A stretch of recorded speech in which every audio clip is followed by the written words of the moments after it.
yeah, thank you everybody for joining us today. I'm really looking forward to the next hour. I hope it will be useful. Hannah, if you go to the next slide, I'll talk through where we are today and what we are looking at longer term. So this is part of a small program of belonging sessions.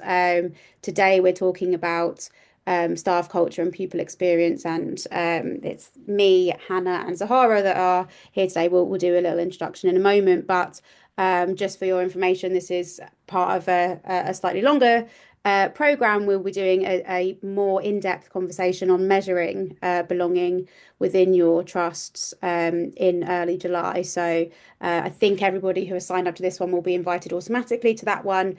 But just so you know, that's coming, and we'll be joined by a couple of wonderful colleagues from Dixon's Academies Trust for that session. We also have the Ajurio People Power event on the 30th of June. I think you probably have already also received an invite to that one as well. But in that one, we'll be talking about lots of different elements that relate to people beyond belonging, but belonging is also a big part of that. So yeah, welcome to session number one. So a little bit about who's here today. First of all, you've got me. I am Iona Jackson. In a former life, I'm Iona Kelliher. In my current life, and I am managing director at Ajurio, working with large national data sets around the topic of pupil, parent, and staff experience. And I've been speaking on behalf of those cohorts of people for about 5 years now. I'm working with Hannah and Zahara and the rest of the Belonging Effect team for all of that time on the subject of DEIB. So I'm going to be kind of chairing the conversation, and we'll be hearing a lot more information from Hannah and Zahara as we go through. Hannah, do you want to give yourself a quick intro first of all? Yeah, sure. I was just thinking, I've got the same name but different hair. I had my hair chopped off recently, so I need a new photo. I'm Hannah Wilson. I am the founder and director of the Belonging Effect, as Iona said. We used to be called Diverse Educators, so you might have connected with us before September last year when we changed our name. I spent 20 years working in schools, mainly academies and academy trusts, and I left executive headship in 2019, and then I built the training business. We actually have 15 of us who all run consultancy, training, and coaching across the whole of the Equality Act. And tonight we are picking out the B in the DIB acronym to really think about belonging. And I'll talk more about it later, but really, we really need to be careful about how belonging is being spoken about and thought about in schools. It's becoming a little bit of a plaster on the problem at the moment, and we want to go a lot deeper and a lot wider about that. And Sahara and I have both have quite a lot to say on the matter. So Sahara, do you want to introduce yourself?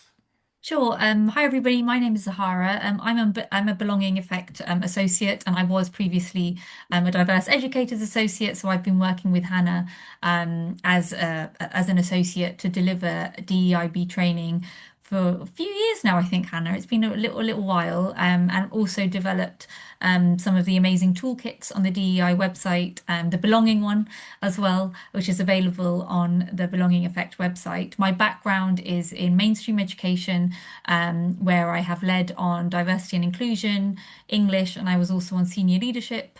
I've also done a range of school improvement work across sort of like people management and culture. And I currently, what I call my day job is I work on leading inclusion. And again, we're probably going to talk about this later, not necessarily from a SEND perspective, but more thinking of UDL, Universal Design for Learning, DEIB, adaptive teaching and learning, but thinking about all of the protected characteristics, access and participation in higher education. So that's my background. Wonderful. And yeah, so as I said, this is session number one of two, and we'll be talking about the relationship between staff culture and the pupil experience. Both of my colleagues presenting this webinar with me today have written books on exactly these topics, and we'll be sharing more about that in a moment. But before we do that, as I said, I've spent the last few years talking about the national picture of the experience for pupils, parents, and staff. We're going to focus a little bit on both staff and pupils to kind of set the scene of where we are as a sector when it comes to belonging. So, first of all, let's look at staff, and this is all information that's come from a Jurio Insights report. I think my colleague is going to drop a link in the chat now where you can kind of access our longer, more in-depth reports. But as a really kind of high-level summary, as we look at belonging in particular, we can see from our staff data around retention that belonging is really a really key driver of reasons why people are wanting to stay or wanting to leave. And as I'll show you in a moment, we've got some way to go to sort of solve that issue and to improve the situation for staff within schools. We can also see that when we look at the experience overall, there is a significant gap between how teachers are experiencing their time in schools and how leadership are experiencing their time in schools. And I've got a few specific data points that kind of capture a bit of a broader summary of the experience, but sort of shows you how that gap plays out. And then also the difference in retention between the two groups is stark as well. We can also see from our data that a quarter of staff feel their feedback doesn't really lead to impact. I'm going to talk a bit about the sort of nuances of that in a minute, but it is worth us thinking about how we are listening to our people and building that sense of belonging.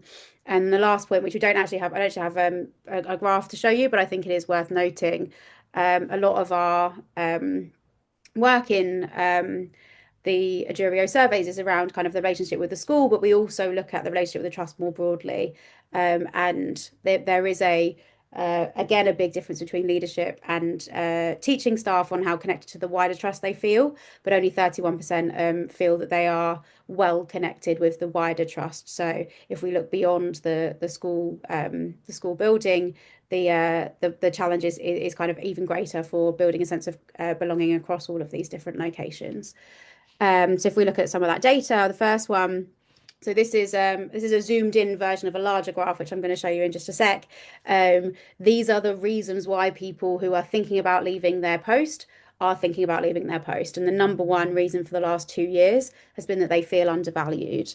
Beyond that, there's issues around workload, and then after that, it's about the feelings of low morale in the workplace.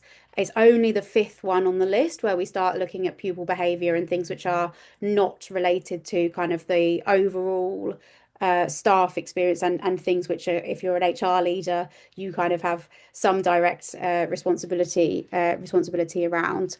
So these are the top 5. And then if we zoom out to the longer list, what I think is really, really interesting, and you will have to squint your eyes a little bit here because this is a long graph. The things at the bottom are the things that are out of the hands of the school or of the trust. And if we look at physical health reasons, relocating to a different area, retirement, these are all right at the bottom. Right at the bottom is the proportion of staff who are leaving because the profession is wrong for them. Only 2% of staff who are thinking about leaving feel that they're in the wrong profession. And this is in the context of around 40% of staff who have been considering resigning. That means that the rest of them are not are leaving for reasons other than that. And the ones at the top are the ones that are more within our control. So I think it's really important that we, as we think about this, that we think, okay, this is our responsibility, but it actually is also an opportunity because these are things that we can work on. If we look at the next couple of slides, so this one, I'm going to show 2 slides which look quite similar. These are, as I said, kind of some key elements of the experience across the kind of things that matter most for retention of staff. And this is the data on teachers. The top one here is, I think, really quite staggering. 7% of staff of teaching staff feel that they rarely or never feel overworked. 9% say that they rarely or never feel stressed. Somewhat more positively, 55% say that they very or quite often feel excited by the work that they do. Worth noting that means that 45% don't feel excited all that often. Less than half, only 42%, feel that they're appreciated by leadership. and 35% say that they've felt very or quite well recently. So the situation for teachers is not overly positive. If we look at leadership, again, there are still some reds, but the data is a lot more positive when we look at senior leadership. So 11% feel overworked rarely or never, still not good, but slightly higher than the proportion for teachers. Again, slightly higher proportion who rarely or never feel stressed. Much higher, 79% feel excited by the work that they do often, 78% feel appreciated by leadership. Obviously, they are a member of leadership, so that means their colleagues as well as their peers in the trust and so on. And 60% say that they feel well lately. So there is a really significant difference in the overall experience between teachers and leadership staff. And this is the point around feeling that feedback has impact. So only around just over a third feel that their feedback very or quite often has impact, and a quarter feel that it rarely or never has impact. What I think is important here, and I've got a similar graph in a minute for pupils, we're not aiming for a situation where every single piece of feedback that someone gives is actioned. We have wider things to think about. There's an overall strategy. There's kind of forces that are pushing and pulling against each other. But there are other ways that your feedback can have impact. If you can feel heard and you can feel that you've been listened to, even if the exact change that you've requested or the exact thing that you've kind of fed back isn't actioned, you will still feel a higher sense of belonging than if you haven't been listened to at all. So that's what it's looking like for staff. And if we look at pupils, again, the majority of pupils don't feel their voice is heard. As we look at engagement, and you've likely seen reports of this through Impact Ed and also through a jury, and this is a reasonably large topic of conversation. We see the engagement drop suddenly at the point when pupils have started school. And we can also see some really quite staggering data around representation in the curriculum. So if we look at the first one, on how valued they feel pupil opinion is, less than a third feel that it's very or quite valued. Another third feel that it's somewhat valued, but then that leaves a third who feel that pupil opinion is not very valued or not valued at all. Again, this isn't about giving people everything that they've asked for, but this is not a great figure for us to be looking at. Pupil happiness changes a lot as pupils go through school. It's worth noting there's a slightly different question for primary age pupils than secondary, but as we track this, we see a massive drop off, a bit of a drop off through primary, and then a quite a lot bigger into year 7, and then from year 8 to year 11 before rebounding when they go into sixth form. And there's also big differences between gender when we look at some of these stats on the next slide. So less of a big difference between girls and boys, but boys are slightly more likely to feel happy. But when we look at pupils with another gender identity, that proportion is much, much lower. And as I said about engagement, we know there is a big drop off between primary and secondary. Again, these questions are slightly different because they're simplified slightly for primary age pupils, but only a third of year 7s feel that they find what they learn at school interesting regularly. That drops to 1 in 5 for years 8 through to year 11. Back up once they're in A-level years, but really, really low scores when it comes to interest in school. And again, slightly more positive for boys than girls, and again, more positive for both of those than for those with another gender identity. And this is just to contextualize things. This is taken from our overall experience report that we launched in the autumn term. These are the 4 questions that had the biggest negative swings from the previous year.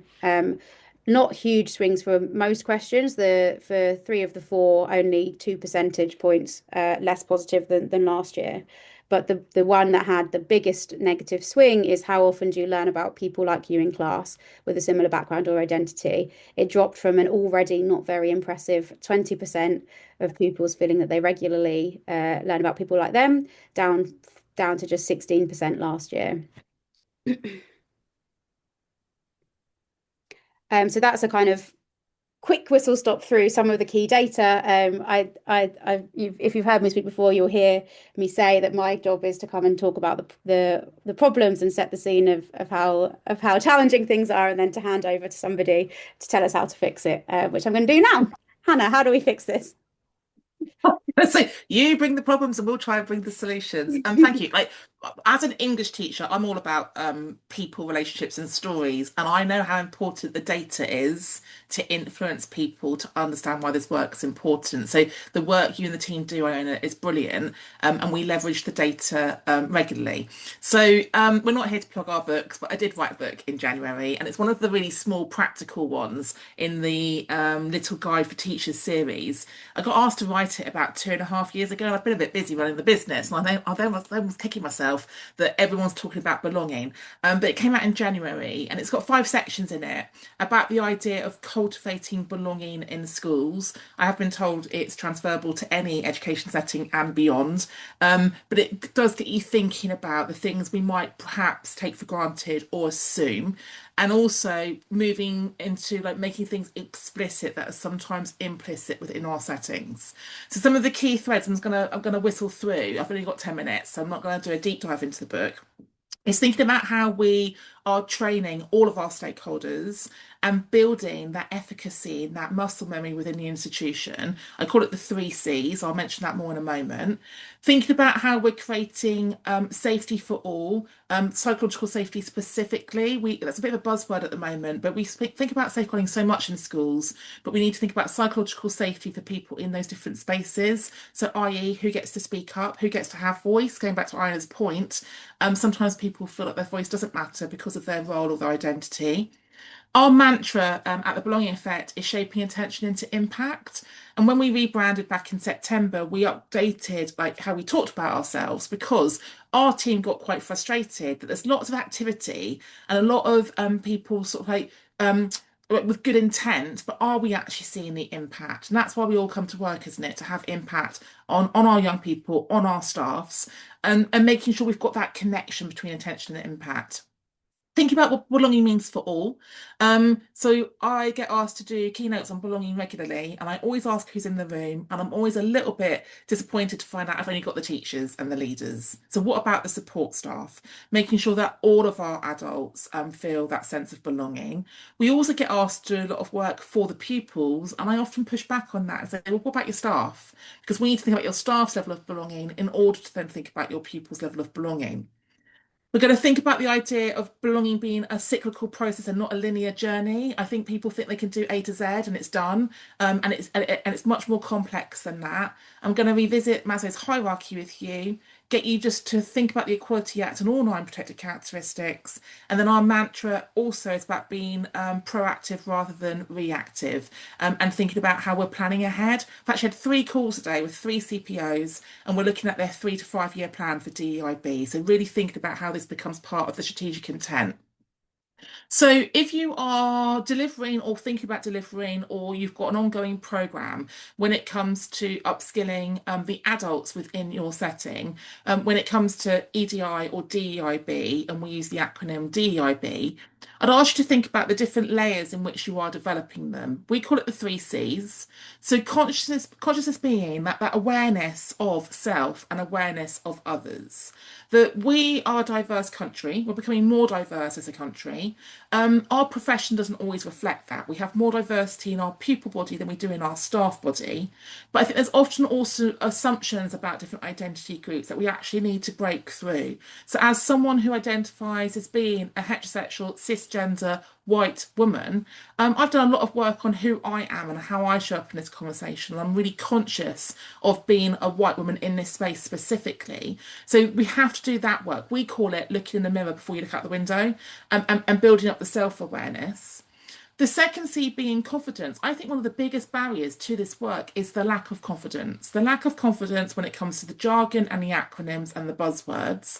The lack of confidence of doing things differently. The lack of confidence of having a go and getting it wrong and having that vulnerability of acknowledging what we don't know. And we've got to build that empowerment and that agency and that efficacy into this work. I think it's ironic, really, that as educators, we encourage the young people to take a risk, have a go, make a mistake, and ask a question. And we don't always create that space for the adults. And the third C around competence, this is I call this a bias for action. I think all educators, as Iona said, like to roll their sleeves up and sort problems out. I do fear sometimes that we're jumping to activity and jumping to action a bit too quickly. And we've seen a lot of activity in the last few years around DEIB, but I worry sometimes we're putting plazas on problems because we're not conscious of who we are and we're not confident that what we're going to do is going to reduce barriers and reduce harm. We could be perpetuating the problem. So thinking about the competence of what we need to develop. So as an example, a lot of schools will say, oh, we need to have more courageous conversations. Where's the training of how to have a courageous conversation? We've got to build the competence so we've got the skills to be able to do that. And that's what we do as a team. Okay, we work with settings, we work with schools across all ages, stages, parts of the sector, colleges, universities, we work with the state, independent and international, but we work across the whole of the Equality Act. So there are 9 identities protected in law, and we have team members who represent the lived experience and training that supports each of those different identity groups and also looks at the intersection. So that's really our USP as an organisation. We can support you on all of your DEIB needs, whereas other organisations might only look at one of those threads. And in order to really have impact, we do have to create psychological safety. As I say, I do think we pay more attention to this for our classrooms, for our learners, than we do for our staff rooms and our boardrooms for our adults. And whenever I'm running training about inclusive cultures and our workplaces, I ask people to consider, have you put a social contract in place so your adults feel safe in their one-to-ones, in their team meetings, and in their training spaces? And often the answer is no. And what we then see happening is either we get called in to come and support, or HR gets called in to come and intervene and do a kind of a process. And we're trying to resolve or mediate a situation, and the contract's not there. And I think the contract's often assumed. So what we ask you to think about, and perhaps this is a plan for like September, is building in the modelling and the space and the skills to create some social contracting through all those different relationships. I promise you it makes such a massive difference. If we do that at the start of the year or the start of a long term, we agree how we're going to show up, how we're going to interact, how we're going to hold each other to account. When things go wrong, and inevitably they do go wrong, perhaps like November, December, if you've got the contract in place, it's easier to do the mediation and the resolution. Whereas what tends to happen is we're trying to do both at once.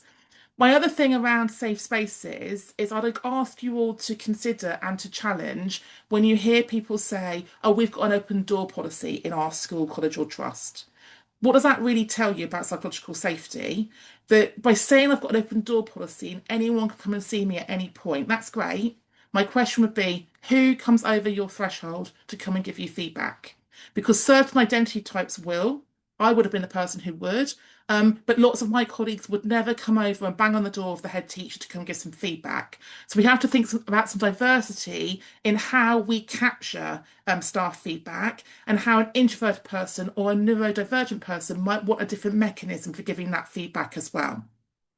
If we think about this B, the kind of the belonging word, I think of all the words in the acronym, diversity, equity, inclusion, and belonging, it's the one that has the most resonance, and it's the one that most of us feel like we've got an understanding of.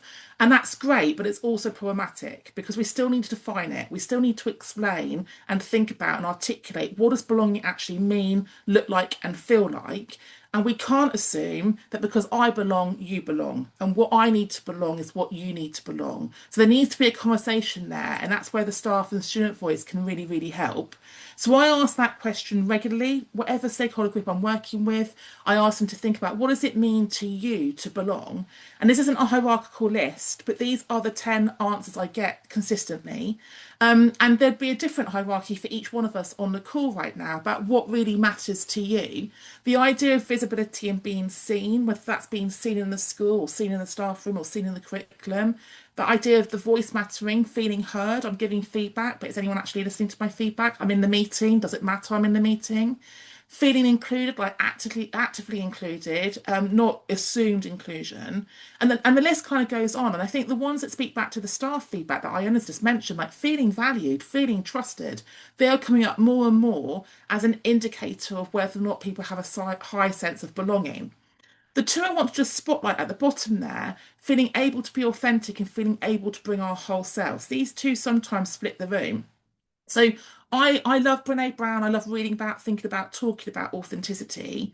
But we do need to be really mindful who gets to be authentic, who, like, what version of our authentic self is acceptable. There's been problems shared on social media around like how we dress, how we talk, what we eat, what we listen to. There's often an accepted authenticity that is what's celebrated, and other people feel like they can't be their authentic selves. And just to be a little bit provocative, I was working with a trust and their trust value was authentic. And I said, it's great, be authentic, but don't be a bigot. Because actually, some people's authentic self is not very nice. So we need to be really careful about the kind of the authenticity piece. And that links to the whole self piece, because not everyone wants to bring their whole self to work. Not everyone wants to share their personal information, their personal narrative. How I've navigated this one is I've always wanted to work in schools and lead schools, but we remove the barriers that if people want to be out and disclose in any way and form who they are, it's safe enough for them to do that, but there's no pressure for them to do that. So I've worked on SLTs where some of my LGBT colleagues have been out and others haven't been out, but there's the option, it's safe enough if you do want to share that part of your identity, you can, but we need to respect the fact that not everybody wants to be oversharing and bringing that personal narrative. I mentioned about my verb choice, so cultivating belonging. Lots of people talk about building, designing, creating belonging, but maybe it's because I'm a farmer's daughter. I talk about cultivating because I think we really need to think about the ongoing cyclical process that is belonging. And some leaders will get in touch with us because they're quite frustrated or disappointed that they've done everything. Like everything you've told us to do, we've done, and it's still not enough. And I'd say, well, what's changed? Like, has your staff profile changed? Has your pupil profile changed? Has the political landscape, the community changed? So if things are changing around us, we need to change our approach as well. So I think that's something to think about. What's the ongoing conversation, the ongoing attention we're giving to this work so we tend to it? Because it links wholly to Maslow's hierarchy of needs. I think we often forget that belonging is anchored in the middle of this hierarchy of needs, that all of us, not just the children, but all the adults in the sector, all the adults in society need to be having these needs met. And we can't get beyond that middle sandwich in this pyramid and get to self-esteem and self-actualization if we don't feel that sense of belonging. So that's why it's so important for us to be centering this and paying attention to this. And looking at the graphs and the comparison between primary and secondary, I think primary schools just have a very different way of working with their young people and their families and have more time and more attention on belonging. Whereas in secondary schools, the infrastructure and how we operate has more challenges, but it's even more important for us to be prioritising and thinking, where are the touch points, where are the opportunities to create belonging for our pupils and for our staff? So if we go back to the Equality Act for a moment and think about these 9 protected characteristics, like the bigger question I'd ask us to be thinking about is right now in the UK, who gets to belong? Who feels safe, seen, respected, accepted, and who doesn't? And then if we think about our school system, same question. And I can tell you from our team that some of our team feel very unsafe at the moment in our society based on their identity, based on their race, based on their faith, based on their gender identity. They're making choices about not being on social media, not travelling for work because things are so hostile. And we can think very carefully about our pupils and their safety, but we will have adult staff members in our communities who feel as unsafe as our pupils. And are we doing those check-ins? We mentor and coach a lot of diverse people across our network. And like when you hear stories like not a single person wished a Muslim person Eid Mubarak when they're going off to Eid, but when it's Christmas, everyone gets a Merry Christmas. There's little things like that that make people feel excluded, like they don't belong and isolated because we're not recognising the diversity of who we have. So thinking about the positioning of these two webinars this side of the summer and the conference coming up on the 30th is an opportunity for us to think about next academic year, the 3-year plan, the 5-year plan. I'd really ask you to think about how can we move from being reactive to proactive? Because what we've seen over the last few years in society, but also in the education system, is we're always on the knee-jerkiness of things going wrong, getting complaints, world issues happening, and then we do the assembly and then we do the training. How do we get ahead of that and how do we anchor that so we have that strong foundation so when things do go wrong, we've already got the knowledge and the language and the understanding there to tackle it together. So that was a whistle stop. I'm hoping that's helpful things to think about. You will get the slides to come out with the recording. I'm now going to hand over to my colleague Zahara to talk about what this looks like and feels like in a classroom environment. Zahara, over to you. Thanks, Hannah. So very much in line with pretty much everything that Hannah has said about creating the overarching, ensuring that the structures you have in place within your school enable the cultivating belonging in the classroom, because it's really important. When I think about when I was writing about belonging, as Hannah has very nicely put a copy of my book on the screen. Belonging is very much, when I think about it from a classroom perspective and reflect on my own experiences in the classroom, belonging very much comes from a sense of community and identity in the classroom. And what I mean by that is we can all cultivate and create. I know that, but if I'll stick to the word create for the sake of this section. We can all create a sense of belonging in our classrooms, and we can ensure that our students can lean into a shared identity as well within those classrooms where they feel able to be seen, so they are represented, they have a voice, and they feel connected to that shared sense of belonging and identity in the classroom. And in my book, I refer to that as the belonging triangle. And when I work with schools through the belonging effect, we very much look at how, like, kind of workshop with you in schools. What does that triangle look like for you in your schools? But then for individual classroom teachers, what does it look like within your classrooms? Because so often, because belonging, Hannah alluded to it at the beginning, and I'm sure we'll come on to it when we look at our questions. In a very similar way that EDI, DEI, DEIB, social justice, etc., they are sometimes regarded as buzzwords on social media and in the kind of economic climate and the political climate that we're living in right now. They are also not buzzwords. They are effectively how you create a sense of empowerment, identity, and belonging for your staff and students. And so it's really important that when we're thinking about the classroom, we think very, very carefully about voice, representation, and connection. So in terms of as a starting point for creating belonging in the classroom, I would really zoom into those three areas. And when we think about those three areas, and this is just in terms of something for you to think about over the next few minutes, really, is let's think about connection first. So when we think about connection in the classroom, firstly, and this is potentially some things for you to reflect upon, and things that we cover more and more through the work with Belonging Effect. What is it that we're asking students to connect to? So the first question to ask yourselves is, in the classroom, we deliver curricula, we are delivering lessons, we are sharing resources and materials with our students. In a secondary setting, that is through a range of different subject areas. So what is it that we are asking and wanting our students to connect to? And a secondary question to that is, can they connect? Can they connect to the resources, the curricula, and the materials and the lessons we are sharing? As an example, Hannah mentioned, she was an English teacher. I was also an English teacher.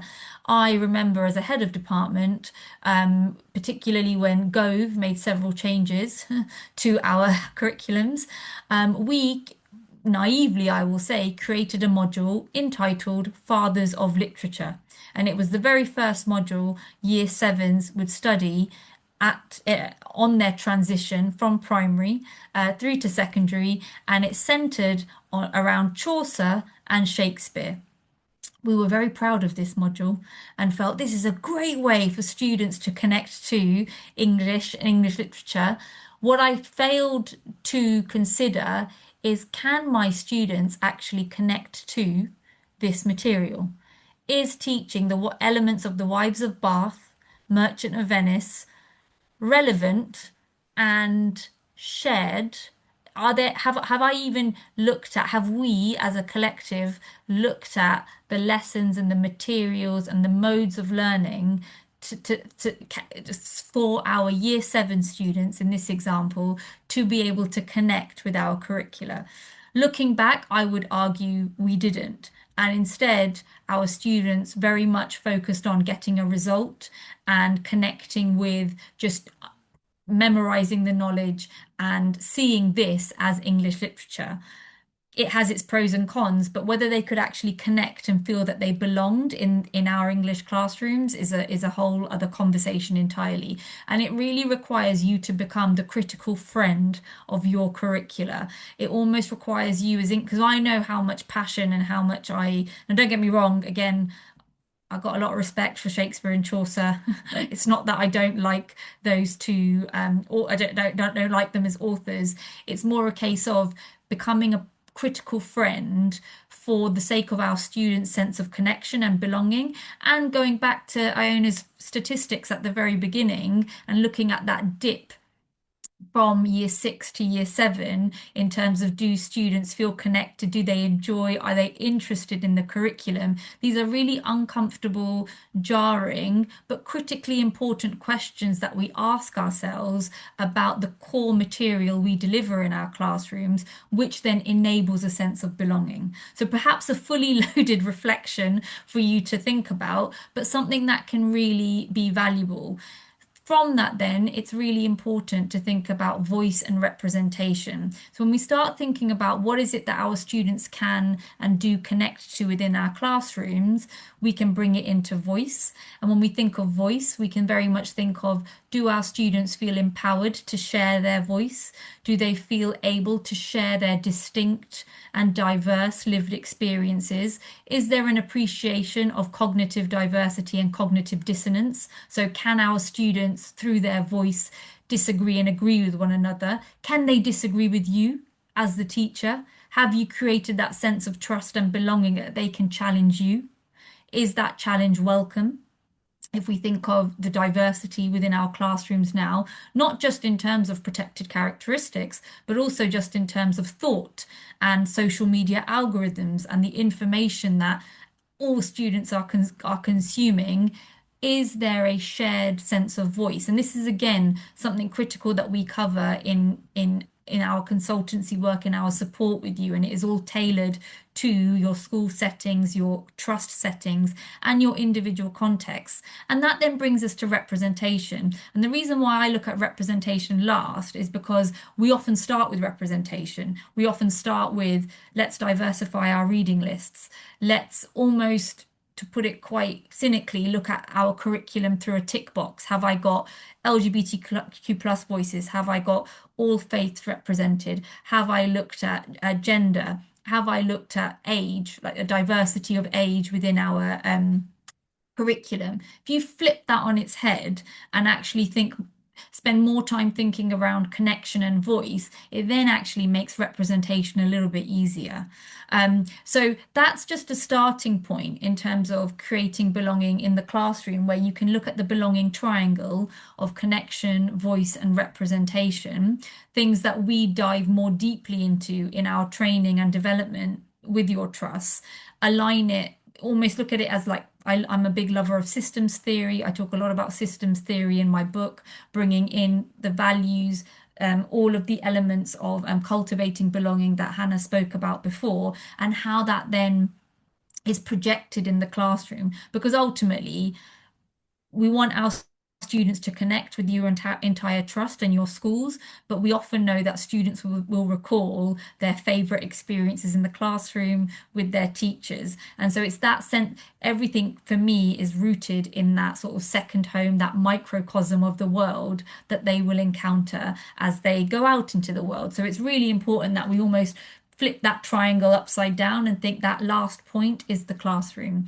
So that's just a very, I know I only have 10 minutes and it's I could see Hannah like giving me the eye. So I'm just going to pause there or stop there, and hopefully we can unpack a lot of this with you in the future as well.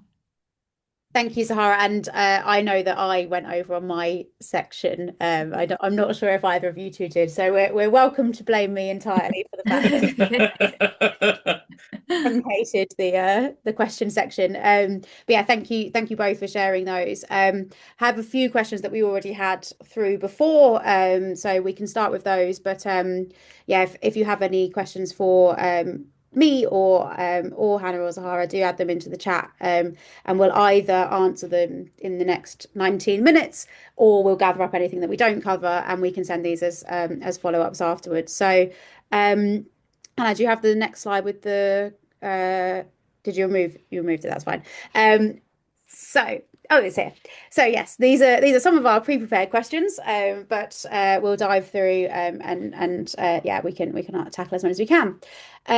So let's start with the blockers. What are the challenges that you've heard from people who have sort of embarked on this journey already, but have found it more difficult than they expected, or have needed your support? What are the biggest challenges, and how have you helped to overcome them?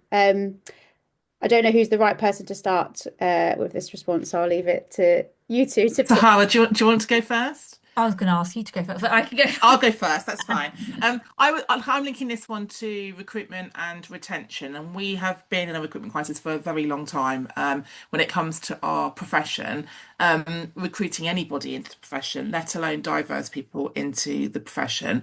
But I don't think we think enough about retention as well. So I'd really ask you to step back and look at your whole talent management map of how we're recruiting people to work for us, but how we're also developing them and helping them to be retained either in our setting or in the wider sector.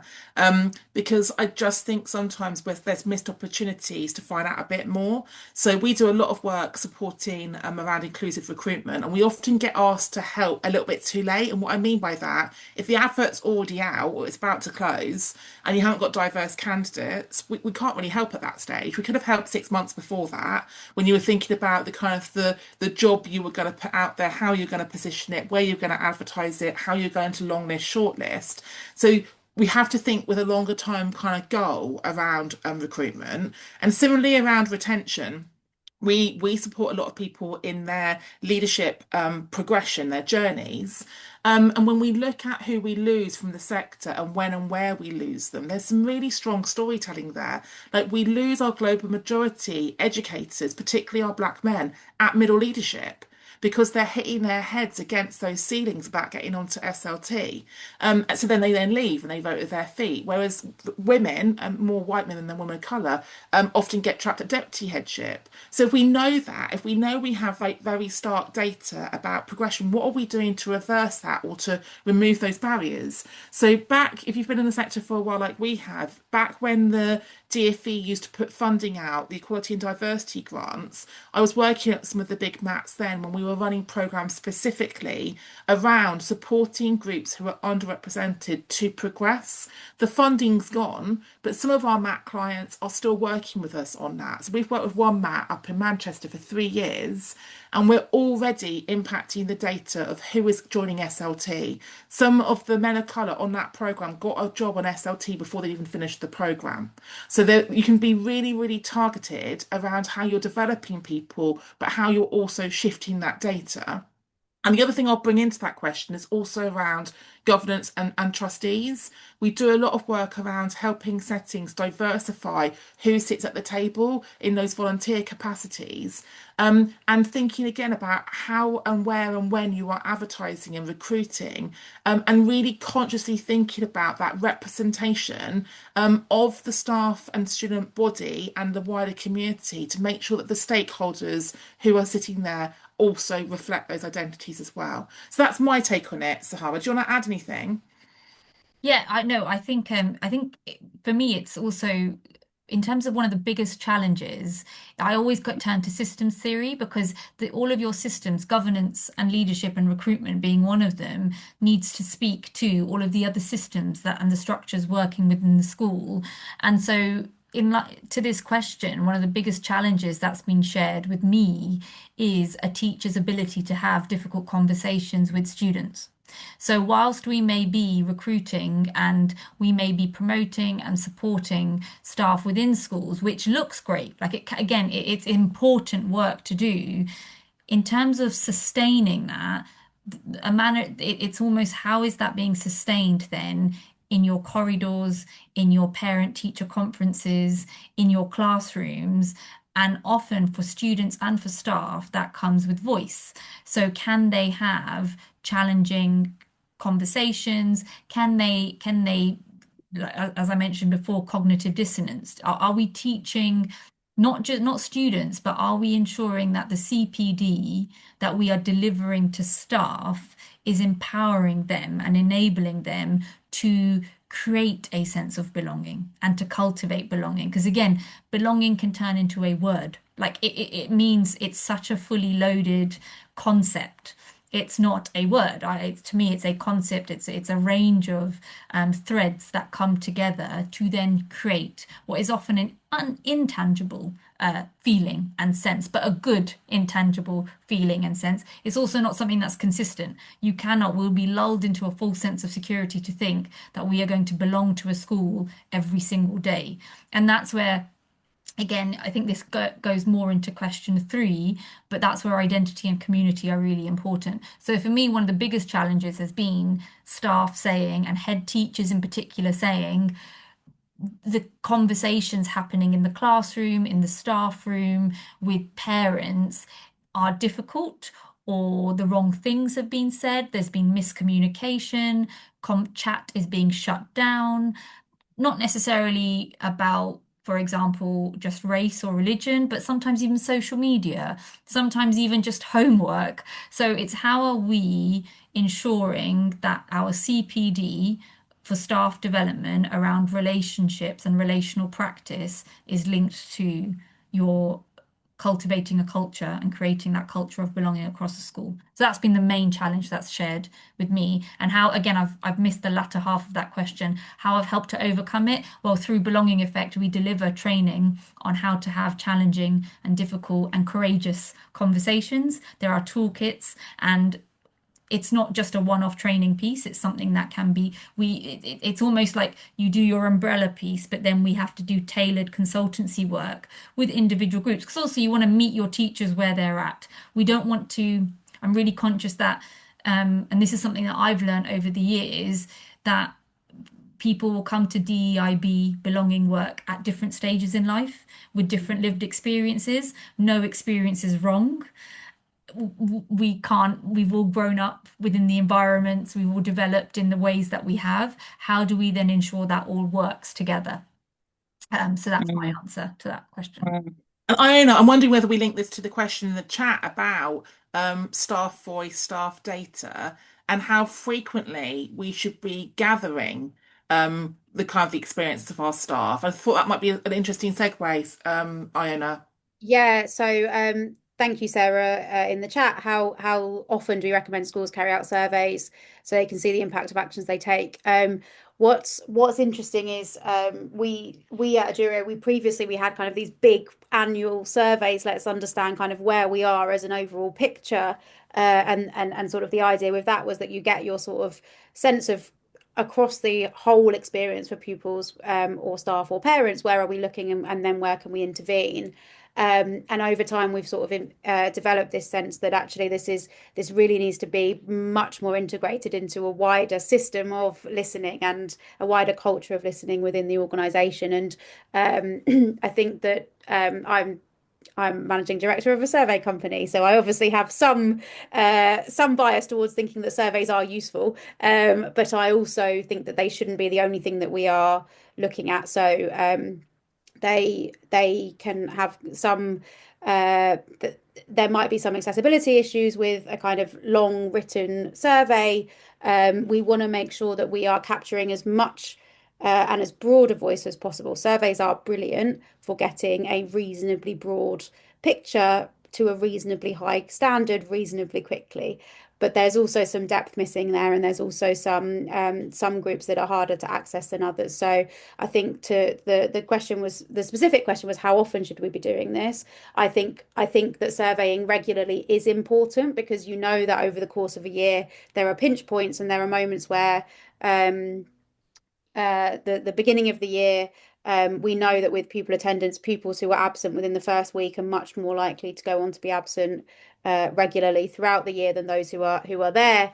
Making sure that the kind of initial moment of arriving at the school is positive is really important. We know there's going to be exams. We know there's going to be kind of moments through the year where pupils might feel kind of slightly less happy and less like they belong within the school. So checking kind of on a regular basis, making sure that those questions are um, those sort of regular surveys are short enough that people can engage with the regularity that we're asking for, but then baking that into a much wider conversation piece and turning it from a kind of for this moment in time, I'm interested in your opinion, to it being an ongoing basis. We are always interested. We always want to hear.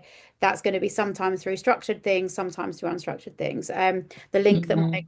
my colleague Helena added a moment ago was work that me and my colleague Amanda wrote with the Confederation of School Trusts on this particular topic and how you kind of ladder up into a bigger picture. Also, Mm. one of the questions we had through in the email before the session today was about how we can measure belonging, and that's the whole subject of the next session. So I think we'll go into that in much more detail in early July. But hopefully that resource on leading through listening is already useful.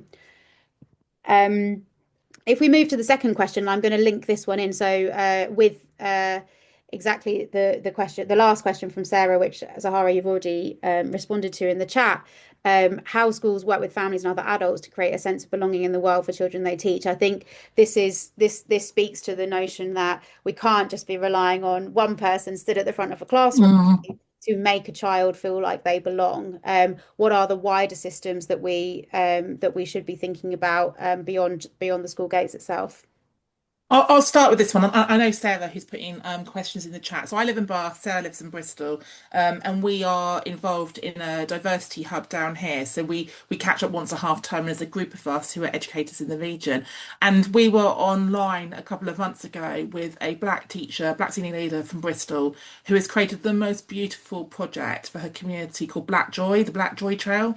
And she and a colleague who actually works at Bristol University, they have curated and worked with the community to create a walking tour of Bristol to go and celebrate the art, the culture, and the community, where children can go and find out about their identity, find out about their history, their ancestry, taste food, experience art, experience culture. It was so moving listening to her talk about it and how they curated it and how they were really elevating and amplifying the voices of the people in the community, as opposed to like who's in the textbook, who's in the library.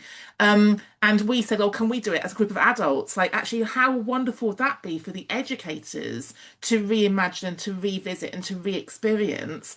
And like when you relocate for work, I've relocated multiple times. Like you're there to do the job, but how well do you know the community and the context? Actually, for anyone moving to Bristol to become a teacher in Bristol, to do that kind of activity, to really understand the context of the kind of the space and the communities they're in service of, it really made me think about a missed opportunity that we have have to work closer with our communities. And just to give a link to when we think about our DIB calendar, if we get to October, we might be celebrating Black History Month.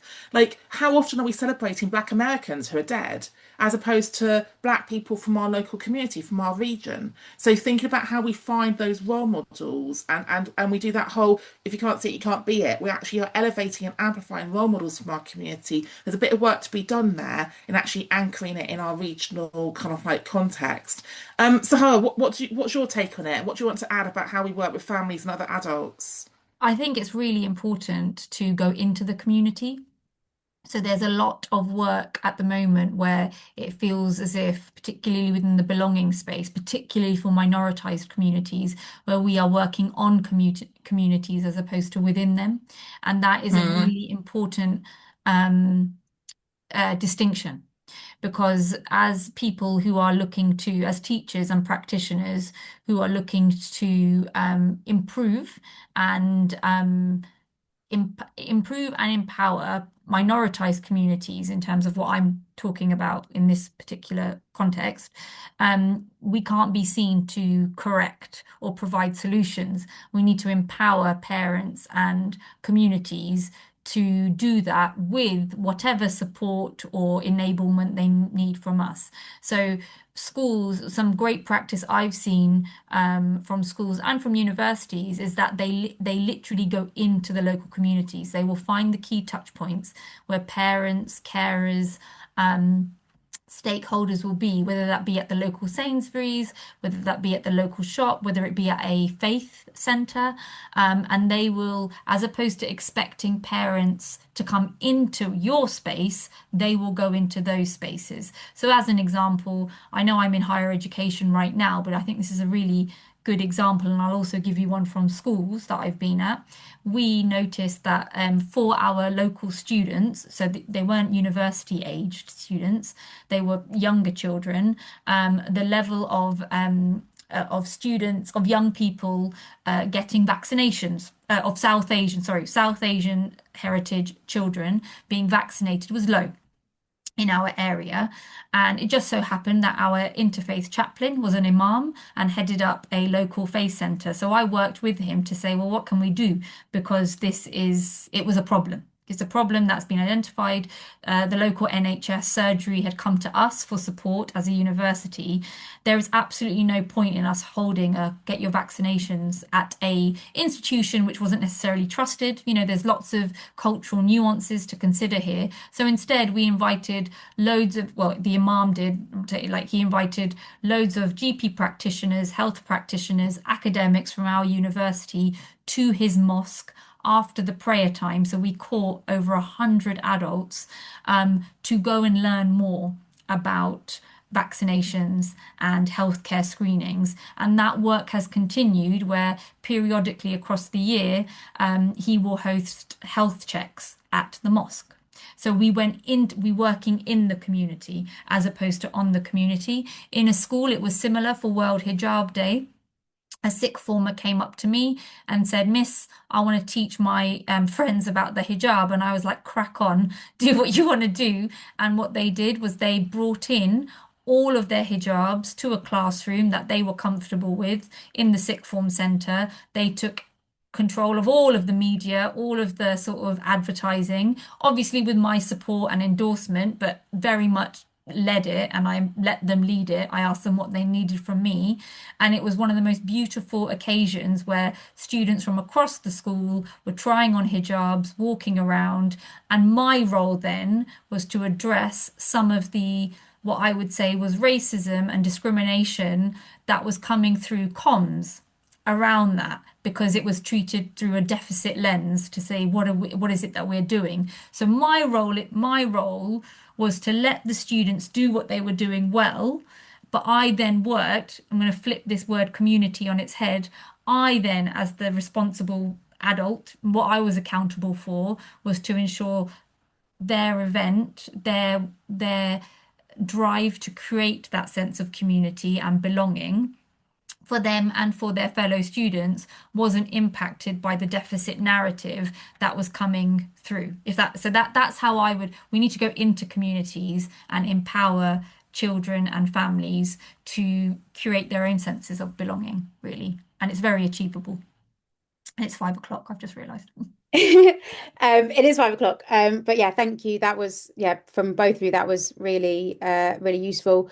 We didn't get to the third question, and we didn't get to any of the questions that came in today either. We had questions around neurodiversity, around looking at things through the lens of governance, and we had some we had a couple more questions as well. What we'll do is we will gather those up now, and when we send out, either when we send out the recording, if we have time to answer those questions before then, we'll do that, or there'll be a follow-up. We want the recording out as quickly as possible. So, yeah, thank you ever so much for joining us, everybody. Thank you ever so much for your engagement. I always kind of like it when we run out of time, because it means that we've got so much to do, and there's so much still to go. So, yeah, thank you, everybody, and thanks, Hannah, and thanks Zahara in particular.